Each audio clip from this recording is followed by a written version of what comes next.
Should we get started? So, for the next 2 hours, we're going to talk about brain inflammation. And I don't have a lot of slides on this topic, and that's because what I want to do is focus on the diagrams that I have. If you understand the diagrams, you'll understand everything.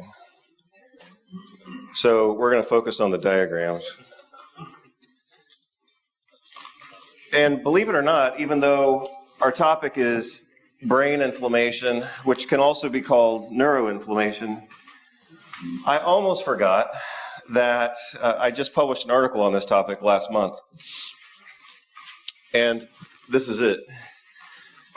So I published this letter in a journal called Nature Reviews Rheumatology. Probably one of the top, in my opinion, one of the top 3 journals in rheumatology. And every once in a while, what I like to do is test my ideas, and I have 2 or 3 ways of testing my ideas. One is to teach, like students, because they're always critical and they're always looking for something to complain about. So if I teach to students, then somebody will complain about something, and that's a way for me to test my ideas. The other way is giving presentations like this, because usually somebody will say they disagree or something like that, and we can try to figure out what's right and what's wrong. And the other way that I test my ideas is I publish them in big journals like this, every once in a while. So the advantage to publishing in big journals like this one is it's a way, like I said before, it's a way to test my ideas and see if I can get them past a certain level of critique. But the problem with publishing in journals like this is that they usually don't provide much space. So I don't know how many of you are familiar with Noam Chomsky in the United States. Maybe most of you. Noam Chomsky is a linguist, and he talks about argument and like the structure of arguments. Well, one of the ways to win an argument is to simply limit the amount of time that you give your opponent. And that definitely occurs in science, because we all, like, the big journals always put limits, right? You only have so much space, you can only use so many citations. So that's one of the ways that they're able to win their arguments. And most big journals are friendly towards drug companies.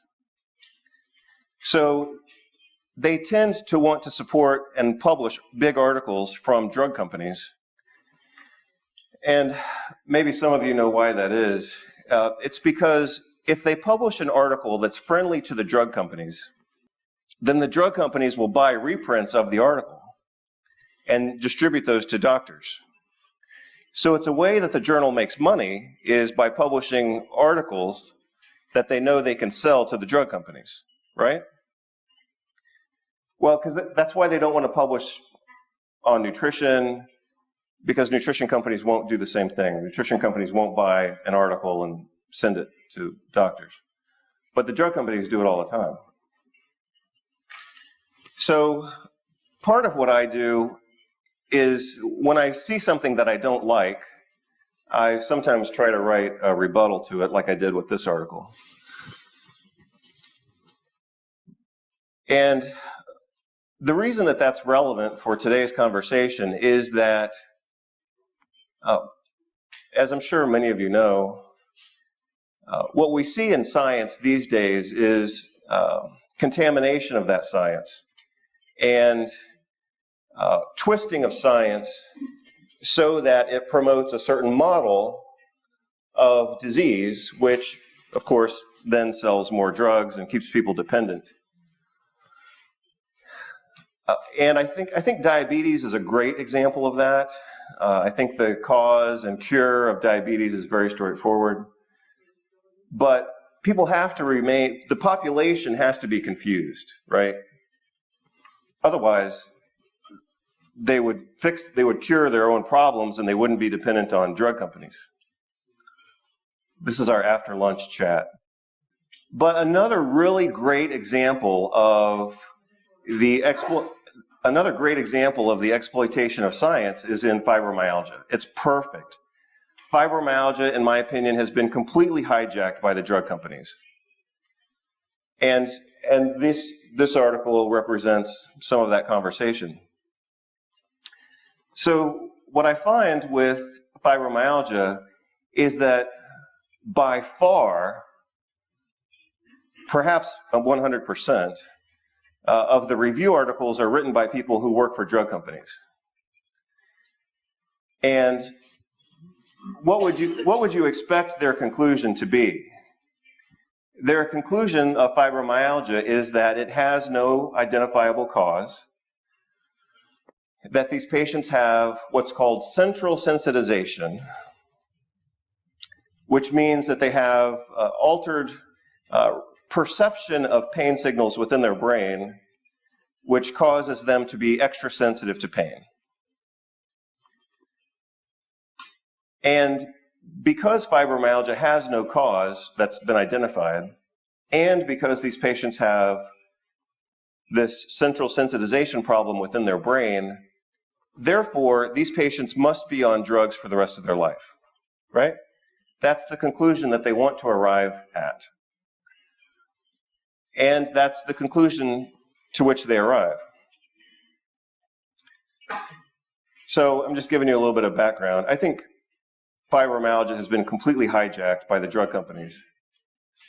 And to give you an example of that, other than what I already mentioned, which is most of the articles are sponsored by drug companies, is that this article that I wrote, and this is not even a month old. I just published this last March 3rd is when this came out. So it's less than a month old.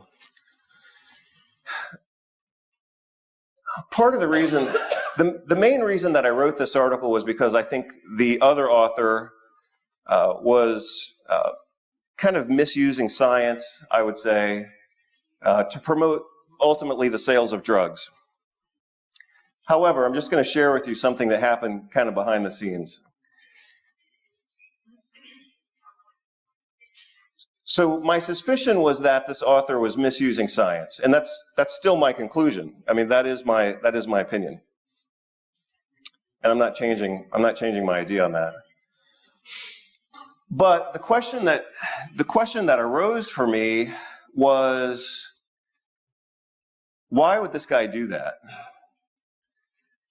Because, for example, he says he has no conflict of interest. And I said, well, maybe this is this guy's opinion, and maybe his opinion is just different from mine. But that doesn't make it wrong, of course. Even though I think he's wrong, maybe he's not. So I did some background research on the author of this original study and found out that he was paid by like maybe 4, 5, 6 different drug companies, and that he works for a medical school that just received $1 million from one of the drug companies, right? So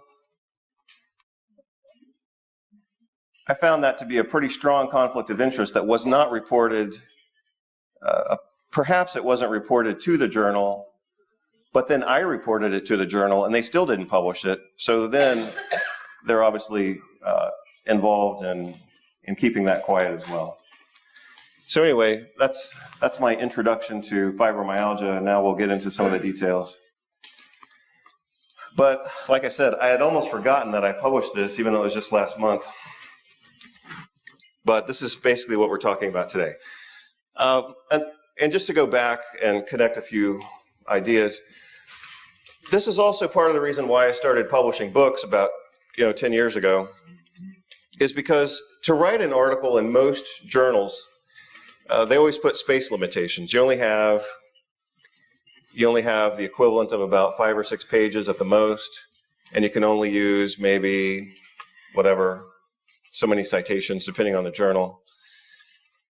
And that's why I published my big books, is because I need more space to build my argument and talk about treatment approaches as well. What Noam Chomsky says, I referred to him just a moment ago. What he says is that the way the system wins, the way the system wins the argument, is they limit the rebuttals, and they frame the conversation, and they repeat the same thing over and over again. So anybody who wants to come along and say something new is seen as completely radical, right?